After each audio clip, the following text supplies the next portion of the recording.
Hi guys, and thanks for tuning in. Well, today I'm gonna be talking about the game just played this midweek, Kazer Chiefs against Birds. Yeah, I mean a complete disaster, and the way how they play, the way how they assemble themselves, Kazer Chiefs to be more specific. Definitely they were tuned out, out of tune, and it was a complete disaster. When you're gonna look at the definite lineup, it was a very strong lineup, and I still feel that Kazer Chiefs is a club this season that has a group of intelligent players. They're well organized and themselves as individual, not just as far as them playing is concerned, because they've proven that they still don't have that recipe. From the Italian coach who has recently joined the team. Now, I mean, of course, they've got Tumalankune between the sticks. Why they've got Mpahlela in the NDA who's just recently joined the Kaizer Chiefs faithful from the developments, so they say. And you've got Matoho, could also defensively, and you've got a great passer of the ball in Jangaze. Again, you've got Katande, defensive midfielder, one of the best we have in South African football. You've got Parkas upfield, you've got your Castro upfield, but not forgetting Shabalala and Billet wide. That's a great squad. It's a championship winning squad. You have those, and you guaranteed all season that you'll definitely be top two. However, if you can look exactly what happened, with the first goal, I feel that Horto was presented too much space.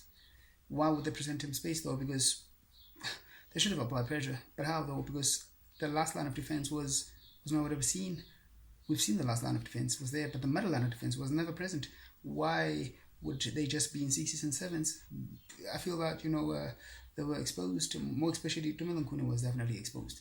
Because I mean, Mpahlela defensively was also caught in two minds. Whether should I apply pressure or should I keep my last line of defense? And when he decided to do something, it was extremely late. Otto had 6 to 5 seconds on the ball, and it was also in two minds because if he didn't know whether to pass, to play the ball, or to turn or strike, but he took a gamble. He struck, and it was in the back of the net. We've never seen your Kotande applying pressure, coming from behind. Because I mean, of course, they've lost the race, and Otto was quick in getting close to goal, even though he take a strike away from goals, and they should have applied pressure. We've seen Klangase, Brila's checking back, the second line of defense at least, making their way just to make sure that they apply pressure so that the last line of defense don't get broken. But it did not happen that way. Horto took a gamble, and then it was a goal. Looking under the equalizer, of course, when the Chiefs, Chiefs are known of a team that will definitely win set pieces battle. Name them under Straight Baxter, very incredible. Name them under Steve Compella, set pieces, incredible. Of course, they've got Matoho, aerially present.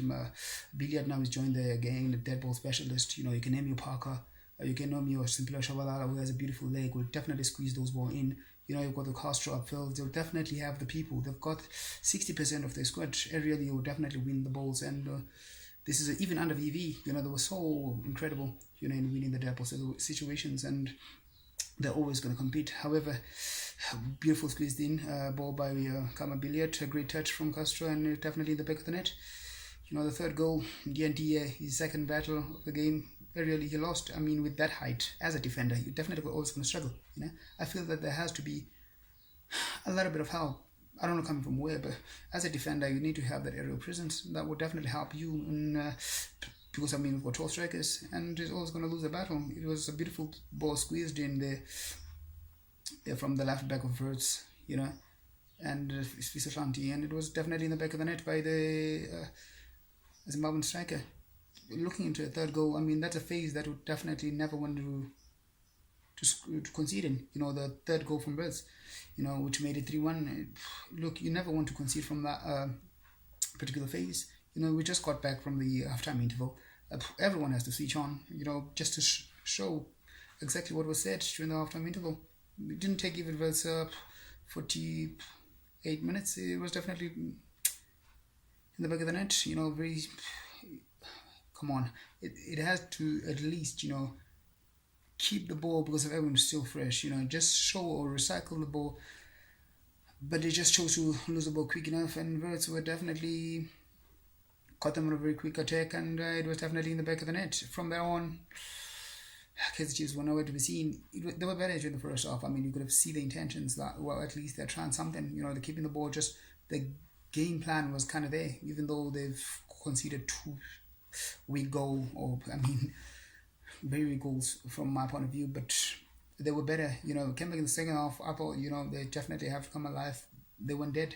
Definitely, they went dead, and that was their biggest downfall. However, maybe great things are still to come. We just have to wait and see. But not with this attitude they have, not with this style of play they have, you know, currently. But you know, perhaps we need to give the coach much time. But I don't know whether in a club like Kansas Chiefs you need much time, because it's all about results. And for the past seasons they haven't been doing extremely well. So I don't think that they still have that patience. Otherwise, you know, this is a big team. They know of great things, and yeah, slowly but surely they will definitely get them. Hopefully.